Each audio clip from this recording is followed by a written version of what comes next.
네, 시청자 여러분들 안녕하십니까? MG가 묻고 욱쌤이 답하다. 저는 평화네트워크 대표 겸 한겨레 평화연구소 소장을 맡고 있는 정옥식입니다. 오늘 두 번째 순서에서는 군사활동과 기후위기 이 문제를 한반도 문제를 중심으로 해서 살펴보도록 하겠습니다. 제가 이 주제를 선정한 이유는 여러분들도 잘 아시다시피 지금 기후위기가 모두가 실존적 위협이다. 이 지구의 안보를 무너뜨릴 수 있고 우리의 삶의 터전을 앗아갈 수 있는 실존적 위협이다라고 하는 그런 우려가 커지고 있습니다. 동시에 지금 전 세계적인 군비 경쟁도 굉장히 좀 뜨거워지고 있는데요. 이렇게 지구도 뜨거워지고 군비 경쟁도 가열되고 있는 이런 양상을 보면서 인류의 운명이 마치 냄비 속에 개구리가 되고 있는 것은 아닌가 그런 걱정이 들어서 오늘 이 주제를 좀 잡게 되었습니다. 10년 전에 여러분들 잘 알고 계시는 그 스티븐 호킹 박사가 그런 말을 한 적이 있었습니다. 핵전쟁이나 기후위기로 인해서 인류가 1000년 이내에 멸망할 수도 있다. 이런 취지의 얘기를 했었는데요. 당시 스티븐 호킹 박사가 이런 얘기를 했을 때 너무 나간 거 아니냐 이런 좀 반론도 있었는데요. 근데 오히려 이제 시간이 지나가면서 핵전쟁의 위협도 좀 커지고 있고 특히 기후위기가 위기를 지나서 재앙으로 치닫고 있는 이런 현실을 보면서 당시 스티븐 호킹 박사의 경고가 오늘날 좀 새삼스럽게 또 다가오고 있는 그런 상황에 있다고 할 수 있습니다. 그러면은 제가 이제 오늘 이 화두, 즉 군사활동과 기후위기의 관계를 화두로 던진 이유는 지금 그 전 세계적으로 특히 이제 한국 사람, 저를 포함한 한국 사람, 특히 젊은 세대 또 어린이들이 이렇게 이제 군비 증강, 군비 경쟁에 대해서 굉장히 좀 이렇게 열광적인 반응을 많이 좀 보이고 있는 이런 상황인데 이 군사 활동 자체가 우리 모두가 걱정하고 있는 기후 위기에 기름을 붓고 있다. 이 군사 활동 자체가 기후 위기를 악화시키고 있는 굉장히 중요한 주범이다라는 인식을 하게 된다고 한다면 이 군사 활동, 이 군비 경쟁에 대한 사람들의 생각이 좀 달라질 수 있을까? 왜냐하면 개인이든 공동체든 국가든 우리 모두는 지구라고 하는 이 공간에 함께 살고 있지 않습니까? 근데 이런 상황에서 지구의 안보가 위태로워지고 있다고 한다면 국가 안보를 이유로 지금까지 쭉 전개해 왔던 군사 활동에 대해서 우리가 다시 한번 생각해 볼 수 있는 그런 계기가 되지 않을까 하는 생각을 좀 갖게 됩니다. 그럼 도대체 이 군사 활동이 얼마나 많은 탄소를 배출하고 있는지 제가 그림을 통해서 좀 말씀을 드리면 지금 전 세계적으로 가스 파이프 라인에서 내뿜고 있는 탄소량이 전체 배출량이 한 0.3%, 그 다음에 철도가 내뿜는 탄소량이 한 0.4%, 그 다음에 해운 분야에서 1.7%, 여러분들도 자주 이용하고 있는 항공기에서 내뿜고 있는 게 1.9%예요. 예. 근데 군사 활동이 전 세계 탄소 배출에서 차지하는 비중이 5%에서 6% 정도에 해당한다고 합니다. 그러니까 민간 분야의 가스 파이프라인, 그 다음에 철도, 해운, 항공 이걸 다 합친 것보다 군사 분야의 탄소 배출이 더 많다라는 것이죠. 예.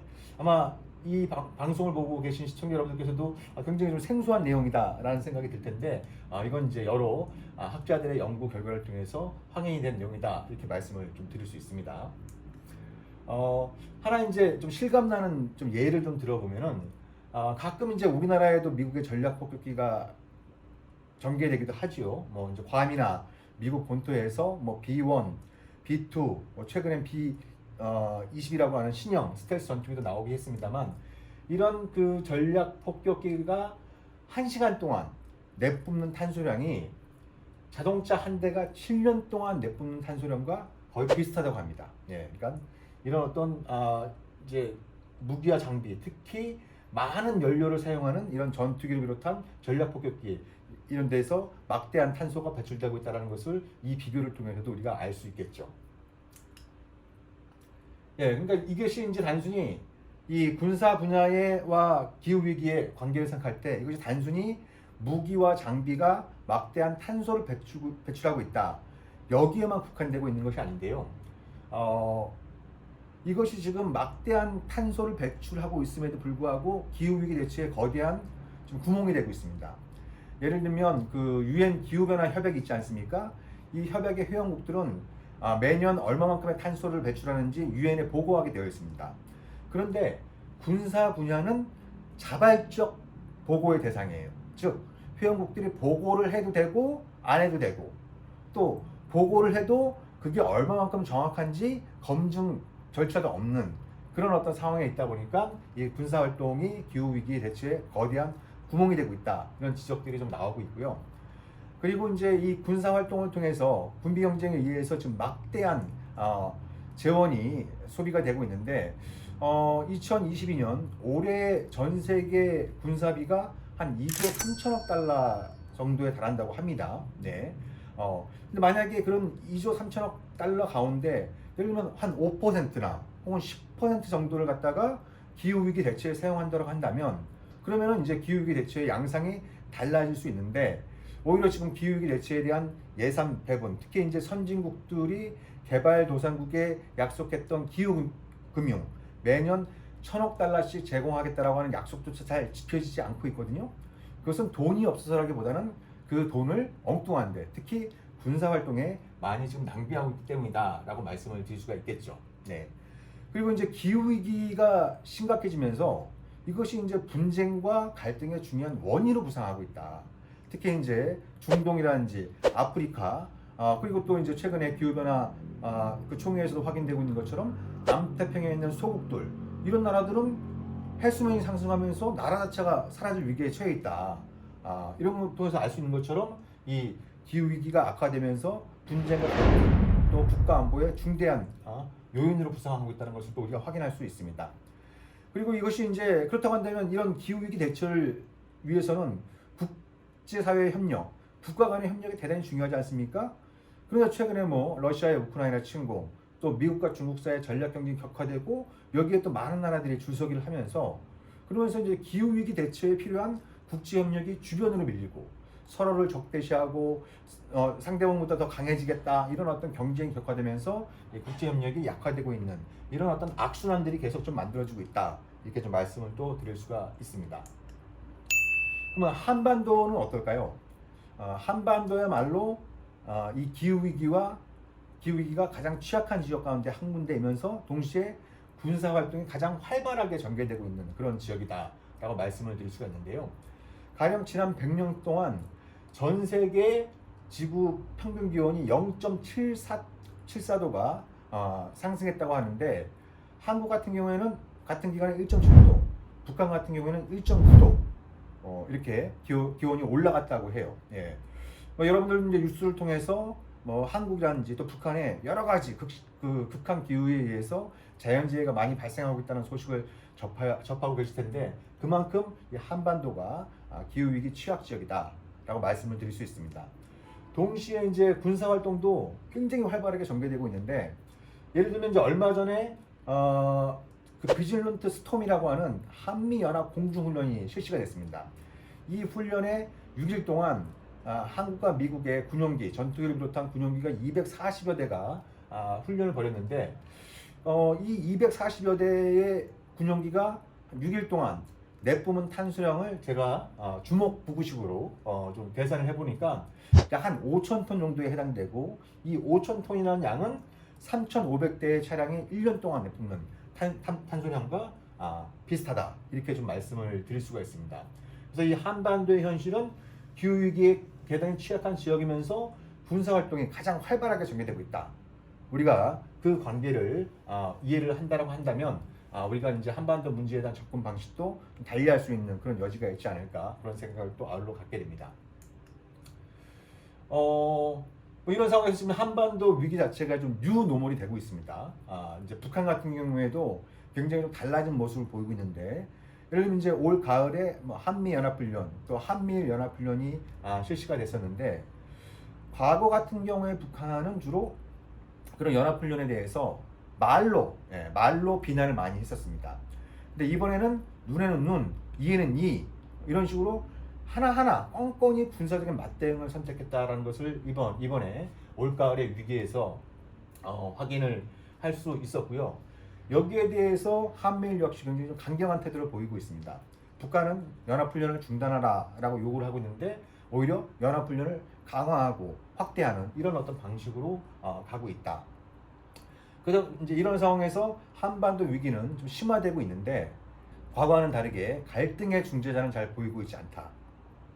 그러니까 예를 들면 이제 1994년 한반도 위기 당시에는 지미 카터 전 미국 대통령이 갈등의 중재자로 나서기도 했고, 또 남북 관계가 굉장히 또 이제 무력 충돌의 위기가 고조될 경우에는 미국과 중국이 각각 남북한을 만류하기도 하고, 예. 또 북미 간의 사이가 안 좋아질 때는 한국 정부가 또 중재자 역할을 하기도 하고 이런 경우들이 많이 있었는데, 이번 같은 경우에는 오늘날의 한반도 위기 같은 경우에는 갈등의 중재자를 찾기가 쉽지 않다. 갈등의 중재자가 좀 부재하다. 이것이 위기의 아주 또 중요한 원인이 되고 있다. 그래서 이런 상황들을 쭉 보면은 남북한 모두 또 미국 모두 우리가 군사훈련을 하고 무기 시험을 하는 것은 전쟁을 하고자 하는 것이 아니다, 전쟁을 막고자 하는 것이다. 이렇게 이제 주장을 하고 있는데, 혹시라도 이렇게 전쟁을 막고자 하는 행동 자체가 오히려 전쟁의 위기를 부추기는 것은 아닌가, 이런 어떤 문제에 대해서도 좀 진지하게 고민을 해야 될 시기다라고 말씀을 드리고 싶습니다. 그래서 이제 한반도 위기 예방과 평화를 위해서 여러 가지 제안들이 우리가 가능할 텐데, 우선 작은 충돌을 방지하는 게 굉장히 중요합니다. 우리가 예를 들면 봄철에 이제 큰 산불들이 나는 경우들을 종종 볼 수 있는데, 담배꽁초 하나, 스파크 하나 잘못하면 이게 큰 산불로 번지는 것처럼 오늘날의 남북 관계, 한반도 정세는 굉장히 메말라 있지 않습니까? 이런 상황에서 작은 충돌을 방지하는 것이 확전과 또 큰 전쟁을 방지하는 데서 굉장히 중요해지고 있다. 이런 말씀을 드릴 수 있고요. 그리고 이제 내년 아마 3월달에 2023년 3월달에 대규모 한미 연합훈련이 지금 예정되어 있는데, 아마 이 훈련을 강행할 경우엔 아까도 말씀드린 것처럼 북한이 강력하게 또 맞대응을 선택을 하면서 한반도 위기가 고조될 가능성이 좀 높습니다. 굉장히 좀 우려되는 그런 어떤 부분인데, 이런 상황에서 강자라고 할 수 있는 한미 동맹이 한미 연합훈련 유예를 좀 선언하면서 북한에게 대화를 지향하는, 그걸 통해서 좀 이렇게 좀 국면의 전환을 도모하는 이런 모습들이 굉장히 좀 필요하다, 이렇게 말씀을 좀 드릴 수 있을 것 같고요. 그리고 2023년은 정전협정 체결 70주년이 되는 해입니다. 사실 이 전쟁도 아니고 평화도 아닌 상태로 70년을 살아왔다고 하는 것은 굉장히 좀 부끄러운 현실이다라고 말씀을 드릴 수 있는데, 근데 70년 동안 정전협정을 평화협정으로 전환하기 위한 협상이 제대로 이룬 적이 한 번도 없습니다. 네. 그래서 이제 앞으로 우리가 이 한반도 문제를 접근하는 데 있어서 한반도 비핵화가 먼저고 평화협정은 그 나중이다, 혹은 비핵화가 완료될 때 그 평화협정을 체결하는 것이다, 이런 어떤 접근법에서 좀 벗어나서 오히려 평화협정 협상을 개시함으로써 비핵화 협상을 재개할 수 있는 그런 어떤 문을 열고, 그리고 그 이후로는 평화협상과 비핵화 협상이 같이 병행해서 갈 수 있도록 평화 로드맵을 짜는 것이 또 굉장히 중요한 시기가 되고 있다, 이렇게 말씀을 드릴 수 있습니다. 그래서 이제 오늘 좀 결론적으로 드리고 싶은 말씀은, 기후 위기를 한번 우리가 게임 체인저로 삼아보자. 예. 너나 할 것 없이 기후 위기를 실존적인 위협, 지구 안보를 위협하는 가장 심각한 문제다라고 얘기를 하고 있는 만큼, 기후 위기를 오늘날의 국제 질서를 신냉전이다, 냉전 2.0이다, 또 이제 강대국들의 극심한 대결의 시대다, 이렇게 여러 가지 이제 이름으로 부르고 있는데, 이게 이제 기후 위기는 너나 할 것 없이 국경을 초월한 모든 국가와 모든 사람에게 이제 위기로 위협으로 다가오고 있는 만큼, 이 기후 위기를 게임 체인저로 삼아보자라고 하는 그런 말씀을 좀 드리고 싶은데요. 가령 예를 들면 냉전 시대에도 핵무기의 역설이 존재했습니다. 핵무기가 한편으로는 냉전을 고착화시키고 격화시키는데 아주 중요한 원인이 되었던 반면에, 동시에 핵무기가 품고 있는 공멸의 위협, 핵전쟁의 공포가 냉전을 빨리 끝내야 되겠다라고 하는 그런 어떤 이제 역할을 한 측면이 있다라고 하는 그런 측면에서 냉전 시대의 게임 체인저가 바로 핵무기였다라고 이렇게 말씀을 드릴 수가 있는 것이죠. 그래서 우리가 냉전 시절 때 이 핵전쟁의 공포가 거꾸로 냉전의 종식을 가져오는데 기여했던 만큼, 우리가 기후 위기를 우리 모두의 실존적인 위협이다라고 하는 그런 부분들에 대해서 자각을 하게 되면, 그럼 과연 뭐가 중요한 거냐, 이 시대에. 그런 부분들에 대해서 우리가 진지하게 질문을 던져볼 수 있고, 그리고 전 세계적인 군축, 특히 이제 많은 군사비를 쓰고 있는 나라들, 미국, 중국을 포함한 또 한국도 세계 10위 이내의 군사 대국인데, 이런 어떤 이제 군비를 많이 지출한 나라들이 먼저 군비를 조절하고 더 나아가서 군비를 축소함으로써 한편으로는 군사적인 긴장 완화를 도모하고, 다른 한편으로는 그렇게 절약한 예산을 가지고 기후위기에 대처할 수 있는 그런 발상의 전환이 필요한 시기다라고 말씀을 드리고 싶습니다. 네. 그래서 제가 결론적으로 드리고 싶은 말씀은, 지구는 갈수록 거주 불능의 땅이 되어가고 있지 않습니까? 그런데 정작 미국과 중국을 비롯한 강대국들은 거주 불능의 땅이 되고 있는 지구를 둘러싼 이 경쟁에 여념이 없는데, 그래서 그런 허망한 경쟁을 멈추고 살만한 지구를 만들기 위해서 우리 모두가 힘과 지혜를 모아보자, 이런 말씀을 드리면서 오늘 세 번째 방송을 마치도록 하겠습니다. 여러분 감사합니다.